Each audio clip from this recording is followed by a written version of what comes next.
டெல்லி உயர்நீதிமன்றம் நடிகர் ரவிமோகனின் தயாரிப்பு நிறுவனமான ரவிமோகன் ஸ்டுடியோஸ் தயாரிப்பில் வரவிருக்கும் திரைப்படத்தின் தலைப்புக்காக புரோகோட் என்ற வார்த்தையை பயன்படுத்துவதை தற்காலிகமாக தடை செய்து உத்தரவிட்டுள்ளது.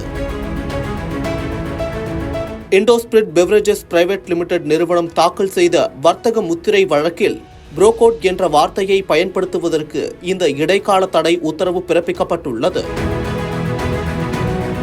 திரைப்பட தலைப்புக்கு ஒரே மாதிரியான வர்த்தக முத்திரையை பயன்படுத்துவது நுகர்வோர் குழப்பத்தை உருவாக்கவும், இண்டோஸ்பிரிட் நிறுவனத்தின் முதன்மை தயாரிப்புடன் தொடர்புடைய நற்பெயரை குறைக்கவும் வாய்ப்புள்ளது என்று நீதிபதி தீர்ப்பளித்துள்ளார்.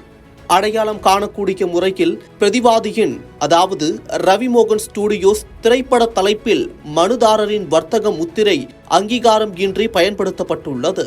இது வர்த்தக முத்திரை மீறலுக்கு சமமாகும் மற்றும் நுகர்வோர் மனதில் குழப்பத்தை ஏற்படுத்த வாய்ப்புள்ளது. இது மனுதாரருக்கு ஈடு செய்ய முடியாத இழப்பை ஏற்படுத்தும் என்று நீதிமன்றம் தனது உத்தரவில் கூறியுள்ளது.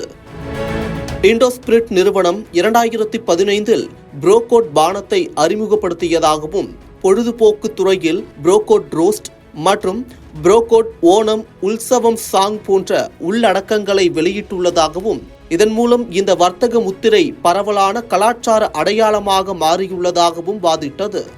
ரவிமோகன் ஸ்டுடியோஸ் புரோகோட் என்ற வார்த்தையை பயன்படுத்தி எந்த ஒரு பணிகளிலும் ஈடுபடுவதற்கு தடை விதித்துள்ளது நீதிமன்றம்.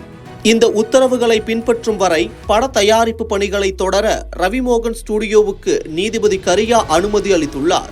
இந்த வழக்கு மீண்டும் டிசம்பர் 23, 2025 அன்று விசாரணைக்கு வரும் எனவும் தெரிவிக்கப்பட்டுள்ளது. இயக்குனர் கார்த்திக் யோகி இயக்கத்தில் ரவிமோகன், எஸ்.ஜே. சூர்யா, அர்ஜுன் அசோகன் நடிப்பில் உருவாகி வந்த புரோகோட் திரைப்படத்தின் ப்ரோமோ கடந்த ஆகஸ்ட் 27ஆம் தேதி வெளியாகி ரசிகர்களுக்கு மத்தியில் நல்ல வரவேற்பை பெற்றது குறிப்பிடத்தக்கது.